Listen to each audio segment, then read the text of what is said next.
Welcome to Toy Business Unboxed, your gateway to the secrets of the toy industry. Here, Jason Shea, a toy entrepreneur and expert in the field. Every product we develop is really inspired by some of the real life experience that we have with our son. 60% of all toys last year were sold on Amazon, which is incredible. Be passionate about it because it's a road, it's a journey. Like when you have an idea that you think is like gonna somewhat like change the world, make things better, I'd say go for it. We'll guide you through the enchanting world of toy design, marketing, and manufacturing. Now let the unboxing begin.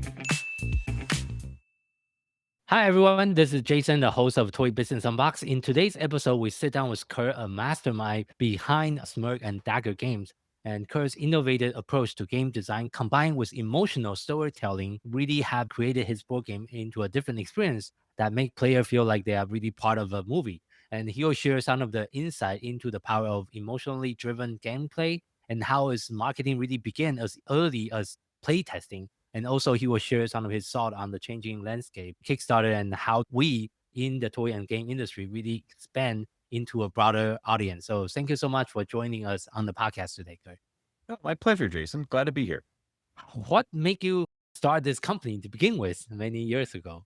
It was a journey like 21 years ago where I got a start. And like most people, I had a passion for board gaming. I was a creative at a marketing agency and was looking for a little creative outlet outside of what was dictated by my clients. So I decided, let me try to build some board games. I'd already created some expansions for games that I already love for just me and my friends to play. And finally, after spending 2 years on developing new content for a game just for the kicks of it, someone said, hey, why don't you make your own board games? I never thought of it. And so I started trying. Yeah. I see. That's how you got started. And can you also share with the audience your first board game? What was the concept? Where do you got the idea from? And how long does that took you initially? When I decided to try to start making games, I came up with 3 terrible ideas. They were all really boring to play. There was no player interaction. They were just dull and lifeless. And so I started thinking about, all right, what do I really love about board games? And I happen to love, especially back then and also today, backstabbing, games where you're terrible to people. And because it's an emotional roller coaster. And so you'll shake your fist at them, you'll plan their demise, and then you'll laugh when you get a plan to go off. I loved that. That's when I created Smirk and Dagger Games, because it's the smile of thinking about what you're going to do and then landing the dagger and having a laugh about it. But once I had come up with that as an idea, like how I might stand out from other game companies if I was actually going to go that route, I said, what's the simplest game I can come up with that has a lot of interaction between players, has a lot of backstabbing? And I created Tex, which was my first game, in about 2 weeks coming out of that initial thought process. Now, it developed over the course of about 1.5 years when I finally was ready to release it. But to build it, it was pretty much done in about 2 weeks. Got it. And you just take more time to refine the remaining of the design. And I think one thing you mentioned also, you like to talk about game being like a night at the movies. Could you also share that what that means to you in terms of the game design? Sure. I think when you take a look at a lot of modern board games, especially these days, back when I was a kid, games were either built for kids or they were roll and move. There wasn't a lot of complexity to them. Modern board games, though, I think particularly well-built modern board games have a real narrative thread, a theme and a story that is meshed very tightly with the mechanics of playing the game. And so you have an experience that is set up for you and you're the hero. You and your friends at the table, you are the characters in this story. If it has the ability in some cases to like emotionally involve you, you actually get swept up in the story of the game. You forget that you're talking about a board game with little cardboard pieces. They become real things. They become the sea life that you have to save or they're going to perish. And they mean something you. Once you've got that kind of going, you are making real decisions at the table that will impact the end of what the movie will be. You are now interacting in that cinematic universe of the idea of the game. And so many games are now able to do that because they really have woven that narrative, that thematic into the gameplay so tightly that it's not just a truly abstracted game. You start feeling the loss of if that little sea creature dies when an oil spill covers him. Oh no, like we've lost one. And Yeah, I think it's very important to solicit an emotional response in the player when they're playing and interacting with the pieces and following the rules. yeah, And and now that like can you come mentioned, through in kind of role-playing experiences or even just pure board game experiences. There are ways, every time you create a series of rules for a board game, you're essentially creating a script. You are guiding players towards different paths of behavior through reward and punishment systems. If there's a good reason to do this thing, and there could be a bad thing if you don't do this other thing. And so Yeah. you will guide them along a path, but in the end, their decisions really determine the outcome. Yeah, that's a very good point. That's why it's so important for the player to feel immersed in the experience.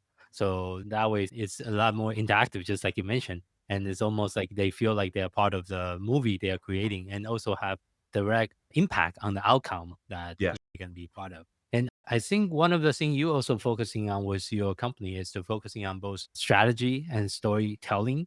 What are some of the design elements that you use when you're trying to create a board game that you currently have? So for me, the experience of a game is paramount. So when I'm designing a game or working with someone who's pitched us a game and we're working to making it the final version of that game, I'm really tightly focused on how players are experiencing what that game is and things that lead into the experience that we're trying to craft.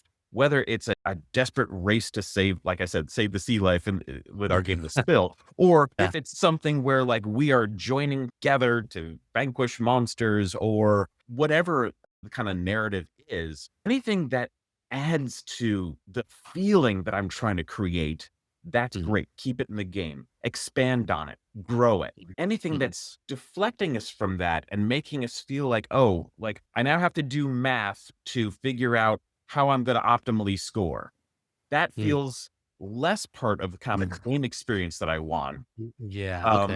So I try to minimize those aspects and maximize things that lead you into this narrative and thematic space.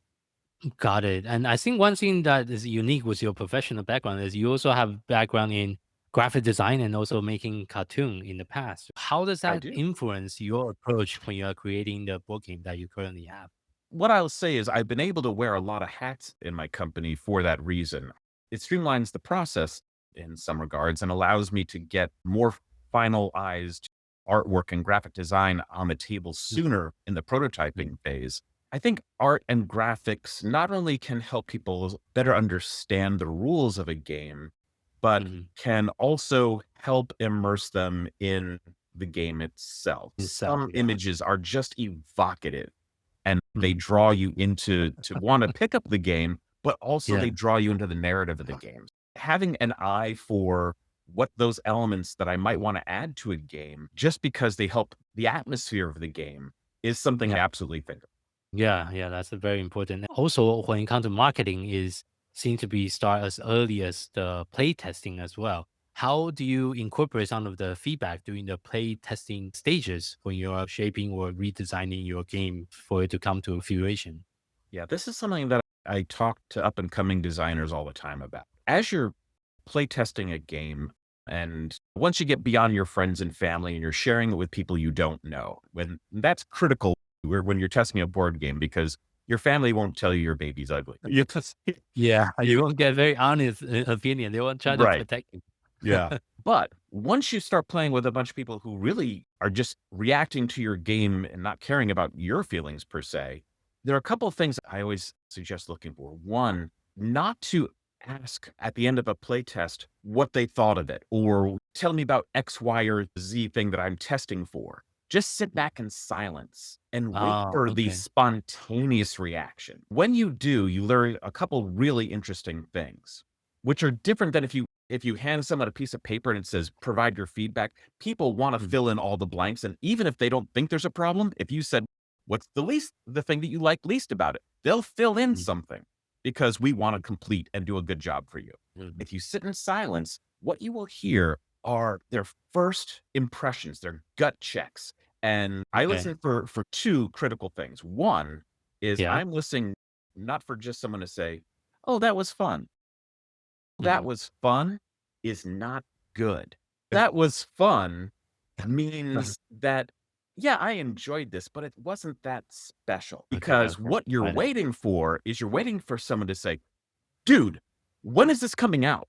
When they express a desire to own that game in some way, one, you're getting close to having it ready to publish. The other thing is when they start talking about the game, or if one of their friends comes up and says, oh, what are you doing? He's like, oh, you got to see this game because the because that they add, that is what's selling your game. Those are the things that are exciting them about your game. Every single one of those things that you constantly hear from playtesters, that's how you're going to market your game because you already now know what is selling your game, what people are excited about. That's a really good point. And because as a creator myself, sometimes it's hard. We're blindsided and we don't really know. We have like certain bias for the toys and games that we created ourselves. So sometimes we don't really know what other people are looking for and what part of the game, the aspect that really resonate with our potential customers. So that was a really good point that you sure. One other thing too is that as people start presenting their game to people, time and time again, they will find there might be a certain phrase they use or a joke they make or something that resonates, that always gets a laugh, that says, oh, tell me more. You can see people react to some of the things that you're saying. And when you have a lot of people who they spark to something that you said, then that is another piece of your marketing. So it's both what they're telling you and what's working that you're putting out there. Okay, that's a really good point as well. But based on your experience doing all the different playtesting and designing the product, what would you say is like one of maybe the X factor that you aim for to make the game as memorable, or in your word to be like, oh, when can I have this? When is it going to launch so I can own one? It's interesting. Depending on the game and depending on the audience, it can be really anything. But what an X factor is, it is that almost indescribable thing that makes a difference between, oh, this is fun, to, oh, I've got to have it. Now, sometimes it is just a compelling thing. It could be compelling art. It could be a mechanic that is just so beautifully designed that you're like, I love how this thing works. It could be an interesting new challenge. There's almost nothing that can't be that thing, but you won't know it's the X factor until enough people start to, by how excited it makes them, and then it is your X factor for the game. But you do need one. You need at least one thing in your game that has people reacting in that way. Now, it used to be that wasn't necessarily the case, but there are now 5,000 board games getting released a year. Yeah, that's a lot. Yeah. It's a lot. And if you want to make sure that people are talking about your game, they're breaking through that 5,000 games a year and getting played, then you really need to wait until you've got something that is getting people talking and excited.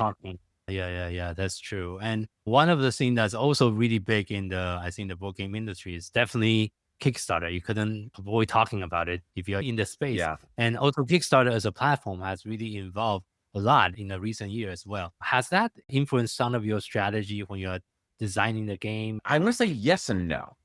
And Kickstarter is, for me, fairly recent, like in the last 5-6 years. When people were first kickstarting, I didn't do it for a couple of reasons. One, at that time, I truly believed in the idea of the platform, allowing people who could not otherwise get a project done, giving them the ability.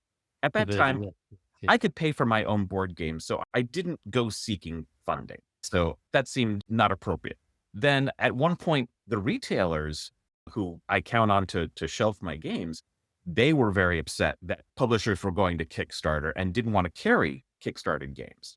Eventually, as we all know, that changed. Because what really became the case was that Kickstarter is an excellent marketing tool, probably one of the best Yeah. marketing tools for board games right now. And Yeah. it's also a potential crucible to understand the viability of a board game. That's a good point. Yes. So retailers now look at it and say, oh, if it did really well on Kickstarter, it's probably going to do well in my store. And they Mhm. might even become a backer of it. Now, once that was the case, I started engaging with Kickstarter, and it has changed even since I've been working on Kickstarter. I think people have wanted different things from Kickstarter at different times. And we're getting to a point right now where we're seeing you're always going to have the big projects that explode and do $1 million yeah. plus. But I think there are less games that do quite as well as they used to. And I think that's because there is maybe a little bit of Kickstarter wear out. There is the realization that sometimes projects don't go the way they should in terms of timing and other things. Yeah, that You know, happened a lot too. Yes. and unfortunately, when I just release a game to the marketplace, it shows up in retail and be like, oh, there's a new game out. Yeah. Part of backing a campaign, and I told you was supposed to be due in May, but all these things happened and now it's releasing much later. You Yeah. actually feel the same pain that I do as a publisher going through all those problems. And Yeah. some people, they don't have the patience for that. And you get to Yeah. see the ugly underbelly of what it takes to be a publisher. But I think Yeah. most often what is really still driving Kickstarters is, do they feel that through their participation in the campaign, that they are likely to get something better than was ever going to be offered before, or just Yeah. maybe something they can't get at retail. Mm, true. That's why there's a So lot of like exclusive deals, special thing you can unlock when you hit different tiers. yeah. Or sometimes it's just like deluxe editions. For example, I've got a game coming up in January that I'm not going to even do the stretch goals, I think, so much, because I think Yeah. the effectiveness of what stretch goals had done, get people excited about more and more stuff being added to the game, that's Yeah. diminished a little bit. And I think that we're going out, we're saying, listen, this is going to be the retail version. The only way this crazy, cool deluxe version is going to get made Yeah. is if we fund this campaign. And that's where people are going to be able to get the crazy, interesting materials. Otherwise, it'll be this game, which you can get at retail. And I think so long as they are either helping to make the game better or get an offering that they couldn't otherwise get, then that makes for a strong campaign. I think also sometimes a really special IP, when Dice Throne did the X-Men recently, people just were like, well, I love Dice Throne. I love the X. Yes. And if we get X, that was a stretch goal. We're like, yeah, I want the Deadpool expansion thing. We have to make sure we get there, everybody. All of these tools where they think that they're, through their participation, they're contributing to growing that game and making it more special. That's, I think, really where Kickstarter is truly thriving now.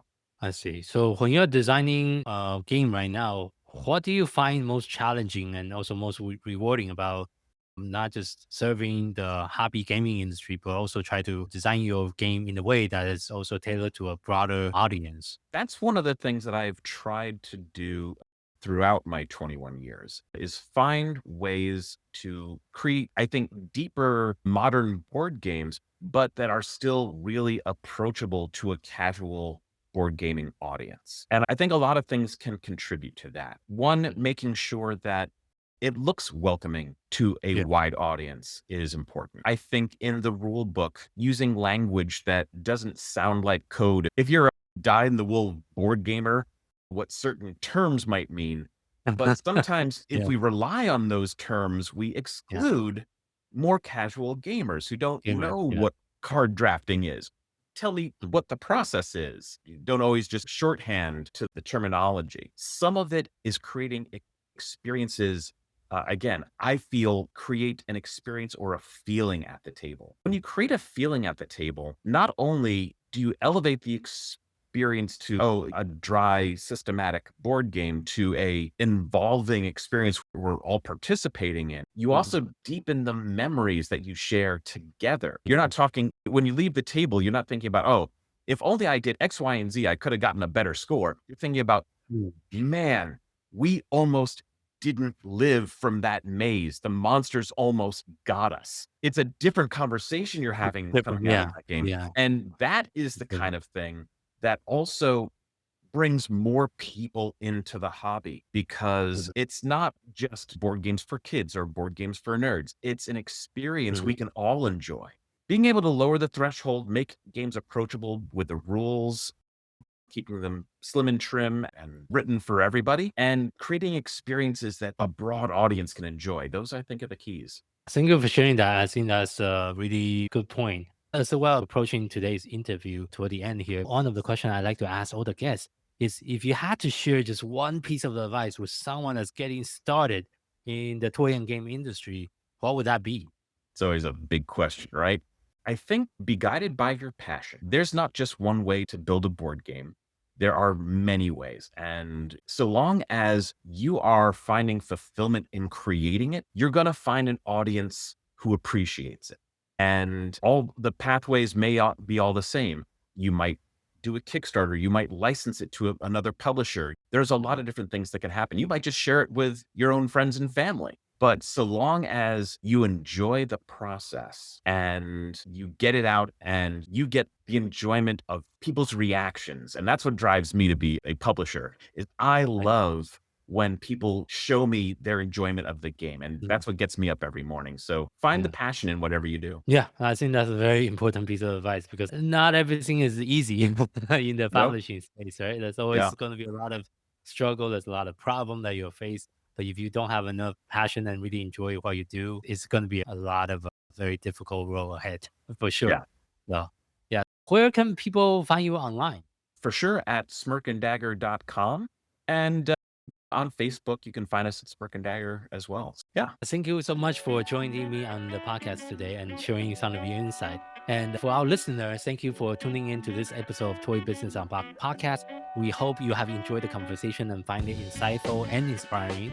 If you like what you have heard, be sure to subscribe to our podcast on your favorite platform so you never miss an episode. We really appreciate your support, and we love it if you can leave us a review and share the podcast with your friend and colleague. For more resource, tip, and the latest update in the toy and game industry, visit our website at toy-launch.com. Join the conversation and connect with us on social media using hashtag #ToyBusinessUnboxed. We would love to hear your feedback and suggestion for the future episode. Until next time, keep innovating, keep creating, keep bringing joys to toys. This is Jason Shea signing off on the Toy Business Unboxed podcast, and I'll see you in the next episode.